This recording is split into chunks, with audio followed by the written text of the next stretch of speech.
अभी अमेरिका में एक जो है 60 साल की उम्र का एक व्यक्ति का डेथ हो गया एमआरआई मशीन से एक्सीडेंट के द्वारा। हुआ ये कि उसके वाइफ का एमआरआई हो रहा था नी का, और जैसे ही खत्म हुआ वो 1 घंटा, और उसने सोचा कि दरवाज़ा खोल के अपने वाइफ को लेके बाहर आए।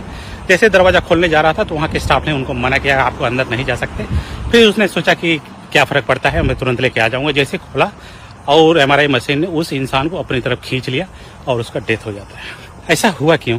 हुआ यूँ कि उस आदमी ने गले में एक बड़ा चेन लगा रखा था और उस चेन को मशीन ने अपनी तरफ खींच लिया। अब सवाल उठता है कि मशीन में ऐसा क्या है खास जो हर एक चीज़ अपनी तरफ खींच लेती है और आए दिन एक्सीडेंट होते रहते हैं। इसके पहले आपको पता होगा कि अमेरिका में, इंडिया में जो है एक आदमी ने गैस सिलेंडर लेके चला गया था। वो गैस सिलेंडर वो आदमी दोनों लेके फंस गए थे एमआरआई मशीन में, बाद में उस आदमी का डेथ हो गया था। इसके अलावा एक बार गैस सिलेंडर अमेरिका में भी चला गया था जिसमें एक बच्चे का डेथ हो गया था। ठीक है, तो इस तरह से आई घटना होती रहती है। तो क्या है उस एमआरआई में ऐसा खास जो हर एक चीज़ मेटेलिक चीज़ों को अपनी तरफ खींच लेती है?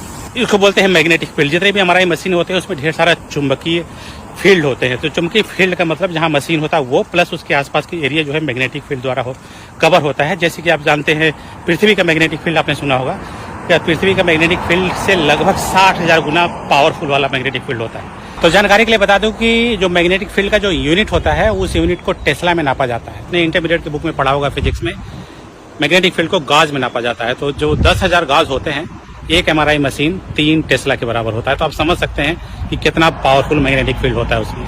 और मैं आपको जानकारी बता दूं, जो अभी न्यूयॉर्क में एक घटना हुई है, उस आदमी को निकालने में 1 घंटा लग गया।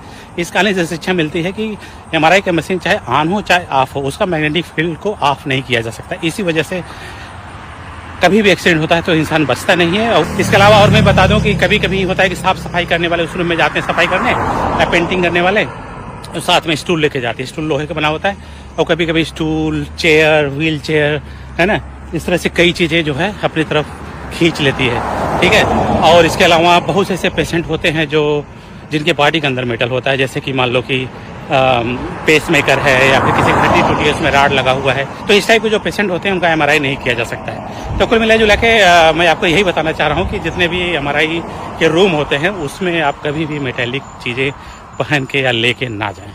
Bye bye.